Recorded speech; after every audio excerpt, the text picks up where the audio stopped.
Assalamualaikum warahmatullahi wabarakatuh. Perkenalkan, nama saya Muhammad Junaidi dari kelas A34 mata kuliah praktek ibadah.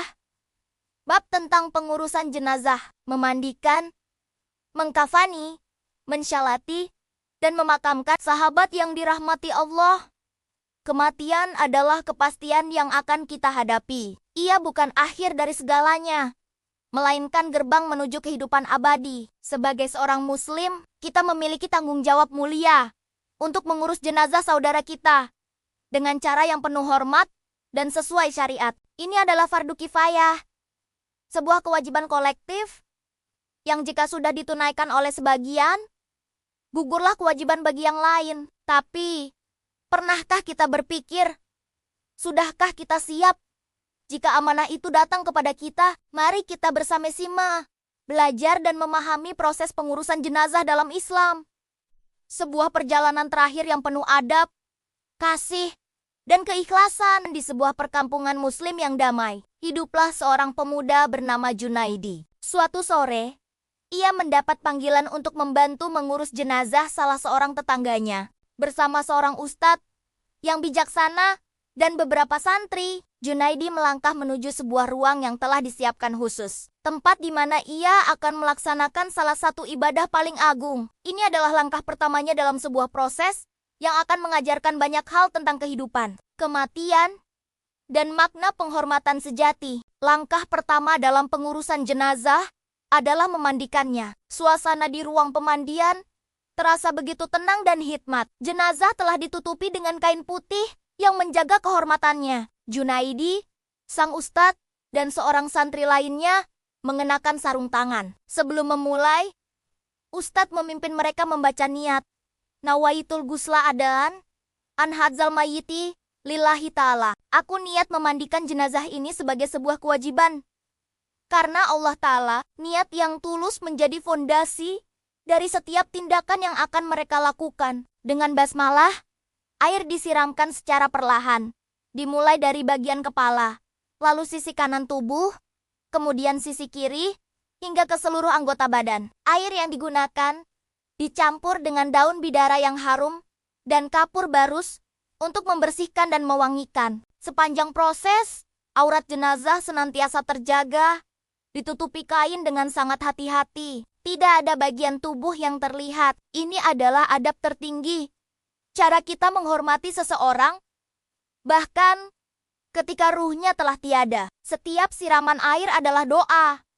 Setiap sentuhan adalah bentuk kasih sayang. Proses ini bukan sekadar membersihkan fisik, tetapi juga simbol penyucian spiritual sebelum menghadap Sang Pencipta. Setelah proses memandikan selesai dengan sempurna, jenazah dikeringkan dengan handuk bersih. Kini, tibalah saatnya untuk mengkafani. Di ruangan lain, yang cahayanya hangat, Junaidi dan para santri telah menyiapkan 3 lembar kain kafan putih yang bersih, sesuai sunnah untuk jenazah laki-laki. Kain-kain itu dibentangkan satu di atas yang lain. Ustadz menjelaskan bahwa kain kafan adalah pakaian terakhir kita di dunia, pakaian kesederhanaan yang menyamakan kita semua di hadapan Allah.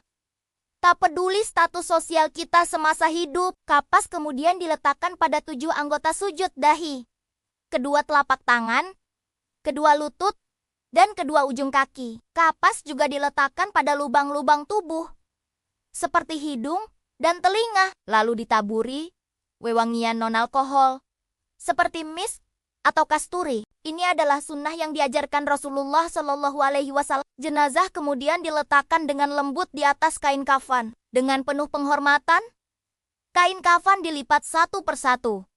Dimulai dari lembar paling atas sisi kanan, lalu sisi kiri, hingga jenazah terbungkus rapi. Tali pengikat yang juga terbuat dari kain kafan diikatkan di bagian atas kepala, bagian dada, perut, lutut, dan ujung kaki. Ikatan ini dibuat simpel, agar mudah dilepaskan di liang lahat nanti. Suasana begitu khusyuk. Setiap gerakan dilakukan dengan kelembutan, seolah-olah jenazah masih bisa merasakan sentuhan mereka. Proses selanjutnya adalah mensyalati jenazah. Jenazah yang telah dikafani dibawa ke masjid desa. Para jamaah telah berkumpul berdiri dalam syaf-syaf yang lurus dan rapat di belakang imam. Sholat jenazah ini unik. Tidak ada rukuk dan sujud. Ia terdiri dari 4 kali takbir. Ustadz yang bertindak sebagai imam berdiri sejajar dengan kepala jenazah. Beliau mengingatkan jamaah untuk meluruskan niat, mendoakan ampunan dan rahmat bagi almarhum. Allahu Akbar. Takbir pertama dibacakan, diikuti dengan membaca surat Al-Fatihah. Lalu, takbir kedua, jamaah membaca shalawat kepada Nabi Muhammad Sallallahu Alaihi Wasallam. Pada takbir ketiga, inilah momen inti dari salat jenazah, yaitu membacakan doa khusus untuk si mayit. Allahumma warhamhu wafihi wa'fu anhu. Ya Allah, ampunilah dia, berilah rahmat kepadanya, sejahterakanlah dia, dan maafkanlah kesalahannya. Kamera menyorot wajah-wajah jamaah yang khusyuk. Bibir mereka bergerak pelan, memanjatkan doa terbaik bagi saudara mereka yang telah berpulang. Takbir keempat diucapkan, diikuti doa singkat, lalu diakhiri dengan salam. Salat ini adalah hak seorang muslim atas muslim lainnya. Sebuah kesaksian dan doa massal agar almarhum diterima di sisinya. Langkah terakhir adalah pemakaman. Para jamaah mengiringi jenazah ke pemakaman desa yang hijau dan asri. Suara dizikir dan tahlil mengiringi perjalanan. Sesampainya di liang lahat yang telah digali, Junaidi dan beberapa pria turun ke dalamnya. Dengan sangat hati-hati, mereka menerima jenazah dan meletakkannya di dalam kubur, memiringkan tubuhnya agar menghadap kiblat. Pipi jenazah ditempelkan ke tanah. Sambil melakukan itu, mereka membaca Bismillahi wa ala milati Rasulillah, dengan nama Allah dan atas agama Rasulullah. Ikatan tali kain kafan di bagian kepala dan kaki dilepaskan. Ini adalah simbol pembebasan, bahwa urusan dunia telah selesai. Liang lahat kemudian ditutup dengan papan kayu, lalu tanah mulai ditimbun sedikit demi sedikit oleh para jamaah. Setiap orang bergantian mengambil segenggam tanah, sebuah partisipasi terakhir dalam mengantarkan saudaranya ke peristirahatan abadi. Setelah kuburan rata dengan tanah, Ustadz memimpin doa bersama. Lantunan doa memecah kesunyian, memohon agar kuburnya dilapangkan dan diterangi cahaya. Suasana terasa teduh. Burung-burung beterbangan di langit sore, seolah ikut mengiringi kepulangan seorang hamba kepada Robnya. Wajah-wajah yang hadir menunjukkan ketulusan dan keikhlasan. Sahabat, inilah perjalanan pengurusan jenazah dalam Islam.